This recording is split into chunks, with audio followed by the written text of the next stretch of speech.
మీరు ఎప్పుడైనా సముద్రం దగ్గర ఉన్న గ్రామం చూసారా? అక్కడ అలలతో పోరాడుతూ జీవించే ప్రజలుంటారు. అలాంటి ఒక గ్రామంలో రాము అనే 12 ఏళ్ల అబ్బాయి ఉండేవాడు. అతని కల పెద్ద మత్స్యకారుడు కావడం.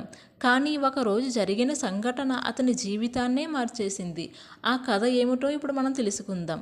సముద్రం ఒడ్డున నీలవేణిపల్లె అనే చిన్న గ్రామం ఉండేది. ఆ గ్రామం ప్రజలందరికీ జీవితం సముద్రంపైనే ఆధారపడి ఉండేది. ఉదయం సూర్యుడు ఉదయించకముందే మత్స్యకారులు పడవలతో సముద్రంలోకి వెళ్ళేవారు. ఆ గ్రామంలో రాము అనే 12 ఏళ్ల అబ్బాయి ఉండేవాడు.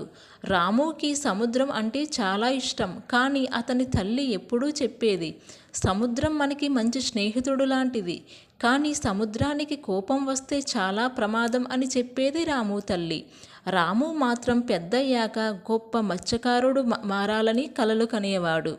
రాము ఒకరోజు తన తండ్రితో కలిసి పడవలో సముద్రంలోకి వెళ్ళాడు. మొదట అన్నీ బాగానే ఉన్నాయి. కానీ కొద్దిసేపటికి గాలి బలంగా వీచింది. ఆకాశం మబ్బులతో నిండిపోయింది. రాము తండ్రి ఇలా అన్నాడు, రాము, ఇది తుఫాను వచ్చే సూచన, వెంటనే తిరిగి వెళ్దాం అని. కానీ అప్పటికే అలలు పెద్దవిగా మారిపోయాయి. పడవ ఊగుతుంది. రాముకు భయం వేసింది. వాళ్ళ తండ్రిని గట్టిగా పట్టుకున్నాడు. ఆ సమయంలో తండ్రి చెప్పిన మాటలు రాముకి జీవితాంతం గుర్తుండిపోయాయి. భయం వేసినప్పుడు గుండె బలంగా ఉండాలి. సముద్రం మన ధైర్యాన్ని పరీక్షిస్తుంది అని అన్నాడు రాము తండ్రి. కొంత సమయం తర్వాత వారు సురక్షితంగా తీరానికి చేరుకున్నారు. 2 రోజుల తర్వాత పెద్ద తుఫాను వస్తుందని వార్త వచ్చింది.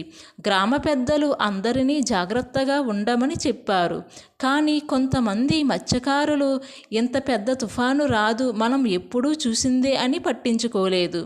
రాము మాత్రం తండ్రితో కలిసి గ్రామంలోని పిల్లలు పెద్దవారికి సహాయం చేయడం ప్రారంభించారు. పడవలను బలంగా కట్టారు. వాళ్ళ ఇళ్లను సురక్షితంగా చూసుకున్నారు. రాత్రి తుఫాను వచ్చింది.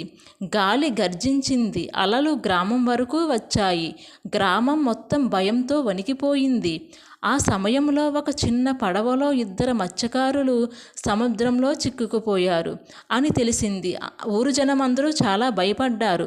రాము తండ్రి అన్నాడు, వాళ్ళని కాపాడాలి, కానీ ఇది చాలా ప్రమాదం అని.